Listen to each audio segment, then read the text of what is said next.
Using scientific notation, if we have the number 2,780,418, we want to convert that into scientific notation, which means that this decimal has to be in between 2 and 7.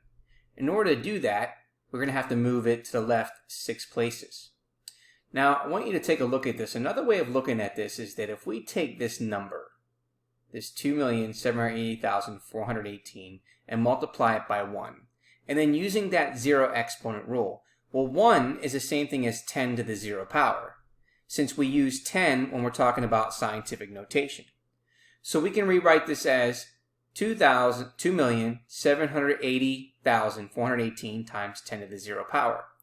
Now, when we move to the left, we're moving it 6 places. So that means we're adding 6 to that 0, and that's how we're getting 2.780418 times 10 to the 6th. Likewise, if we have the number 0.0000000000047, again, we want to be able to have that decimal point in between the 4 and 7. So what we have to do is we're going to have to move this decimal to the right 13 places. So this number is small, and we're moving it to the right to make it look a little bit larger. So again, if we use the concept of multiplying it by 1, we take this number, multiply it by 10 to the 0 power. Since we're moving it to the right 13 places, that means we're actually subtracting 13 from the exponent of 0, which is why we get 4.7 times 10 to the negative 13. So with scientific notation, a number is written in scientific notation if it is written in the form of a times 10 to the nth power, where the value of a, or the absolute value of a, has to be in between 1 and 10, meaning that it can equal 1, but it has to be less than 10. So, in example 10, we're going to be converting standard notation to scientific notation.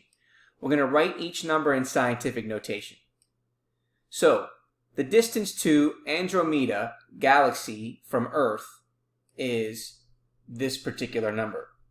Okay? And so what we want to do is that we want to write this in scientific notation. Because this number is very large, we want to start with the decimal and then move it to the left until we get in between that 2 and 4. Well, if you noticed, we're moving to the left 22 places. So if we take this entire number and multiply it by 10 to the 0, and we move it to the left 22 places, to make this number look smaller, that means what we're doing is that we're adding 22 to 0.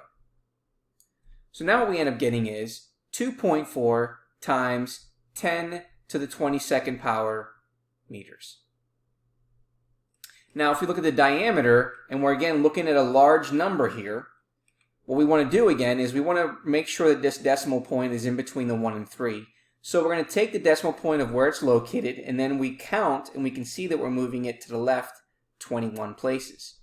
So again, we're taking this number, multiplying it by 10 to the 0, and since we're moving it to the left, that means we're adding 21 to that.